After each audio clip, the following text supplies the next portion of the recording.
quero cumprimentar a todos com a paz do Senhor. Vou estar aqui dando um pequeno resumo da lição dessa semana, que está baseado na carta de Paulo aos Efésios, que nós estamos estudando aí nesse trimestre, e nós já estamos na lição de número 9, cujo tema é o mistério da unidade revelado. Então eu vou estar aqui para a gente ganhar tempo, porque é só um resumo, está lendo só a leitura bíblica em classe. Os irmãos que quiserem peguem a Bíblia aí, está em Efésios capítulo 3, versículo de 1 a 13, que diz assim: por esta causa eu, Paulo, sou o prisioneiro de Jesus Cristo por vós, os gentios, se é que tendes ouvido a dispensação da graça de Deus, que para convosco me foi dada. Como me foi esse mistério manifestado pela revelação, como acima em pouco vos escrevi, pelo que quando ledes podeis perceber a minha compreensão do mistério de Cristo, o qual noutros séculos não foi manifestado aos filhos dos homens, como agora tem sido revelado pelo Espírito aos seus santos apóstolos e profetas, a saber que os gentios são co-herdeiros e de um mesmo corpo e participantes da promessa em Cristo pelo Evangelho, o qual fui feito ministro pelo dom da graça de Deus que me foi dado segundo a operação do seu poder. A mim, o mínimo de todos os santos, me foi dada esta graça de anunciar entre os gentios, por meio do Evangelho, as riquezas incompreensíveis de Cristo e demonstrar a todos qual seja a dispensação do mistério que desde os séculos esteve oculto em Deus que tudo criou, para que agora pela igreja a multiforme sabedoria de Deus seja conhecida dos principados e potestades no céu, segundo o eterno propósito que me fez em Cristo Jesus nosso Senhor, no qual temos ousadia e acesso com confiança pela nossa fé nele. Portanto, vos peço que não desfaleçais nas minhas tribulações por vós, que são a vossa glória. Aleluia. Então, irmãos, Paulo escreve esta carta mostrando que ele era prisioneiro por causa dos gentios, que ele tinha incluído os gentios no plano da salvação e não como servos, mas com todos os privilégios dos judeus. E ele mostra que é um dispenseiro, ou seja, um mordomo a serviço de Deus nessa dispensação da graça de Deus. Esta expressão, irmãos, dispensação, é aquela interpretação bíblica que vê Deus agindo de várias maneiras ao longo da história da humanidade, enquanto cumpre o plano da salvação do ser humano. Ou seja, Deus vai tratando com o homem de várias formas, de várias maneiras, dentro do propósito de salvar o homem. Isso é lindo, porque nós vemos que Deus ele nunca desistiu de nós, ele nunca desistiu do ser humano. Então, de acordo que o homem ia pecando, Deus arrumava outras maneiras de ter comunhão com o homem até a chegada do Salvador. E nós vemos que antes do pecado, ele tratou com o homem na dispensação da inocência. Depois que o homem peca, depois que Adão peca, ele começa a tratar de outra maneira, que é conhecida como a dispensação da consciência, que vai até o dilúvio. Aí depois do dilúvio, antes do dilúvio Deus vê que toda a imaginação do pensamento do homem era mal, então ele destrói com o dilúvio, e depois do dilúvio, aí ele começa a tratar com o homem de outra maneira, que nós conhecemos que é a dispensação do governo humano, que vai até a Torre de Babel. Na Torre de Babel nós vemos que o homem se corrompe de novo, se rebelia contra Deus. E o que acontece? Aí Deus vai, desce, espalha aqueles homens, surge as nações, e Deus vai, levanta outra nação para que viesse o Salvador, que nós sabemos que é Israel. E com essa nação, Deus começa a tratar diferente com os pais daquela nação, que nós conhecemos que é a dispensação patriarcal. Aí depois que esse povo é formado, a nação de Israel é formada, por causa da sua incredulidade, Deus volta a tratar diferente com eles, dando a lei. Então vem a dispensação da lei. E essa dispensação vai até o nascimento do Salvador, né? Mas quando Jesus, ele morre, ressuscita, ele apresenta a igreja, não é isso? Aí vem outra dispensação, que é a dispensação da graça de Deus, que nós estamos vivendo hoje. E essa dispensação da graça de Deus, nós sabemos que ela vai até o arrebatamento da igreja.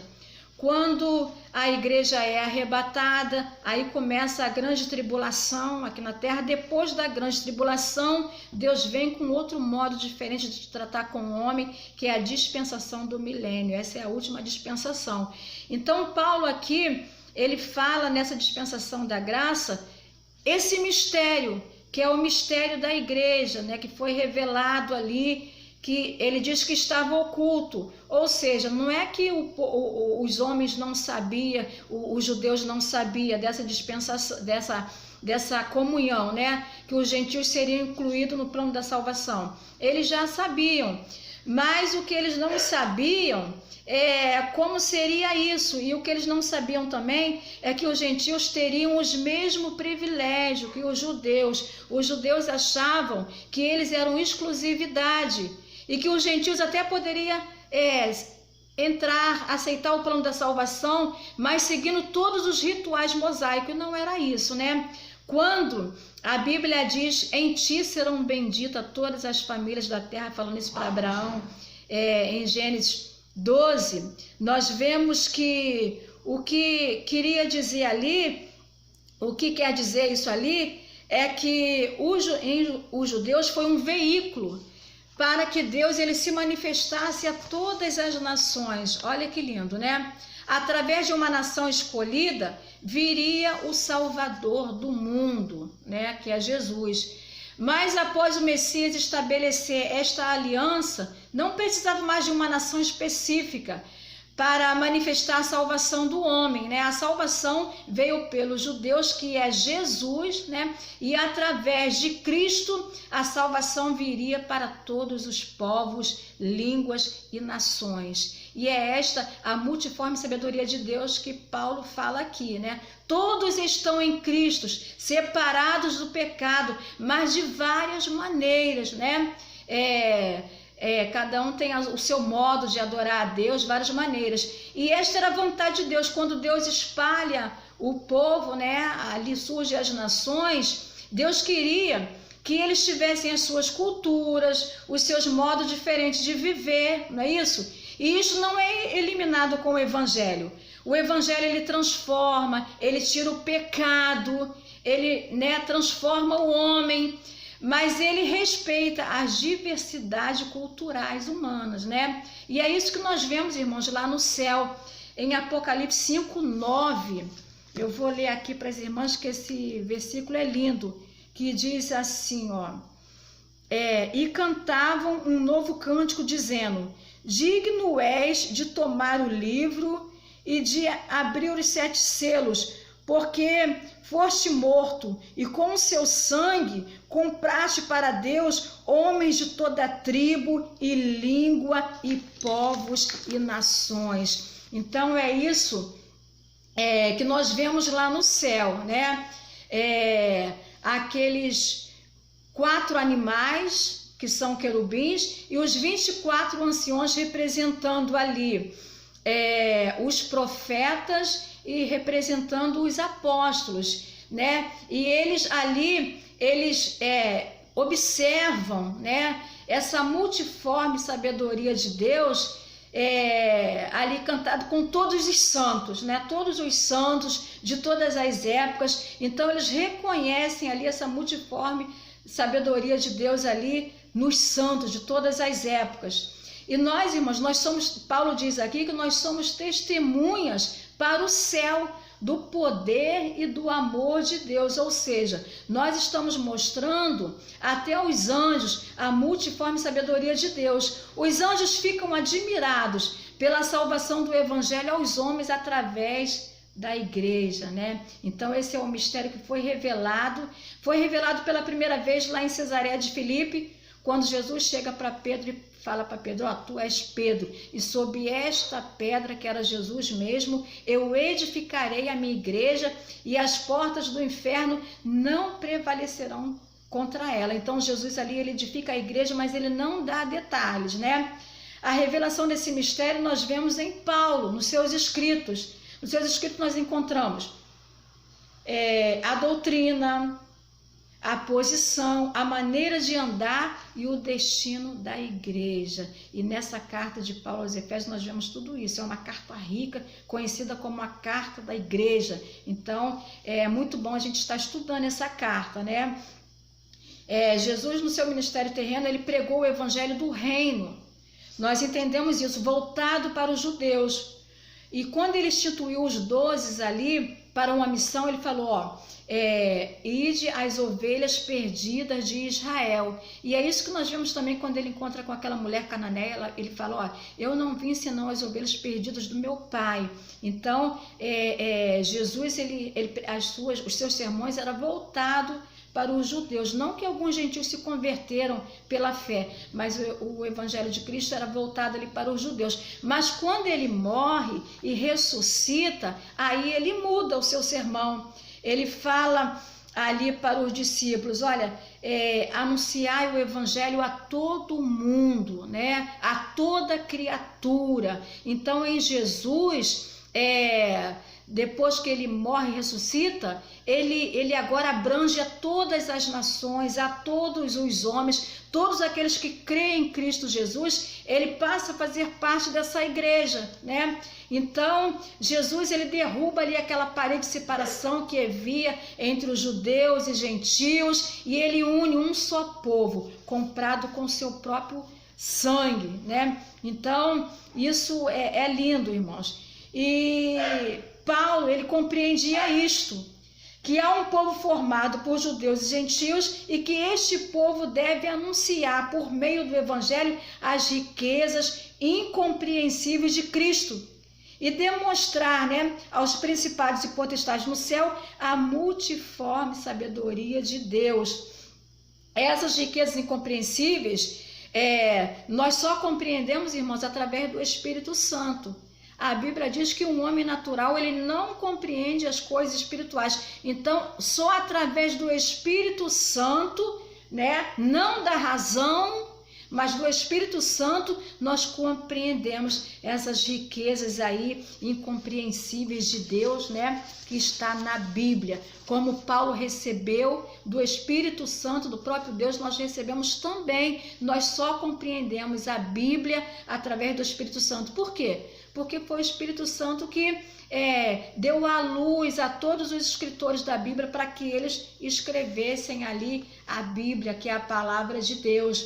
Então, Paulo, ele chega a dizer que ele não recebeu de homem algum o seu apostolado, mas foi do próprio Deus, né? Coisa linda. Então, nós vemos que quando Paulo se converte, a Bíblia diz que ele ficou 14 anos no deserto da Arábia, lá. E nesses 14 anos, Deus revelou muitas coisas para Paulo. Paulo pôde entender que todo aquele ensinamento que ele teve com Gamaliel apontava para Cristo. E que Cristo cumpriu todos eles, toda a lei. Então que agora Jesus, através de cumprir toda a lei, através da sua morte, através da sua ressurreição, ele fez um novo povo. Então é ali que Paulo tem aquele esclarecimento dessa revelação da igreja, né, de Cristo Jesus, que a parede de separação foi derribada e que agora Jesus fez um novo povo. Olha que coisa linda, né? Então Paulo também, ele revela uma posição ainda maior, irmãos, sobre a igreja. A igreja, ela tem uma posição maior do que aqueles rituais mosaicos. Por quê? Paulo diz que a igreja é a noiva de Cristo. Olha que coisa linda, né? Nós somos noiva do Cordeiro. Olha que privilégio que nós temos de ser a noiva do Cordeiro, né? E nós não precisamos mais matar animais para ter essa comunhão com Deus. Não, Jesus já foi o próprio Cordeiro que morreu, né? Derramou o seu sangue por nós. E Paulo mesmo ali preso, ele compreendia que as tribulações era algo bom para a igreja. Ele fala isso lá em Filipenses capítulo 1, versículo 12, né? Lá ele diz que as suas prisões contribuíram para o bem-estar da igreja. Então, né, a igreja de Roma, ela não era uma igreja evangelística, mas com a prisão de Paulo, eles foram despertados a evangelizar, não é isso? Então, Paulo fala para os seus destinatários das cartas, tantos ali, né, algumas cartas, tanto aqui nessa de Efésios, que não era para os seus destinatários ficarem tristes com a prisão dele, não. Ao contrário, eles deveriam glorificar a Deus, porque as suas prisões estavam sendo beneficentes para a igreja de Cristo, né? Então, irmãos, para a gente finalizar aqui, para não ficar muito extenso o vídeo, nós agora, como nós podemos mostrar no céu a multiforme sabedoria de Deus? Paulo mostra aqui 2 fatores nessa carta.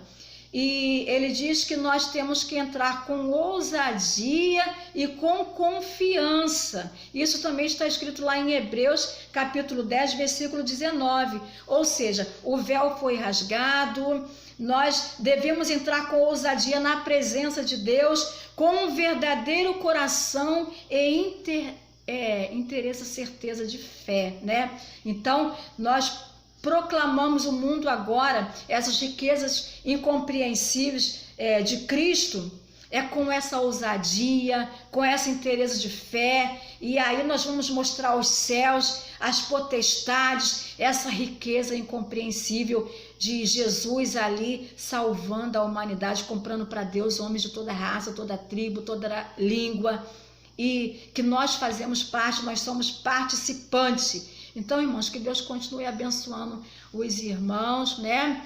E vamos nos aprofundar melhor na palavra de Deus, porque é ela que nos mantém de pé, é ela que nos dá vida, e nós temos essa responsabilidade de transmitir isso, essas riquezas que nós recebemos do Espírito Santo ao mundo que está perdido, que não tem paz. Jesus é essa verdadeira paz, independentemente das circunstâncias, nós temos essa paz, né? Aleluia, que é Jesus. Então, que os irmãos ficam com Deus em nome de Jesus. Amém.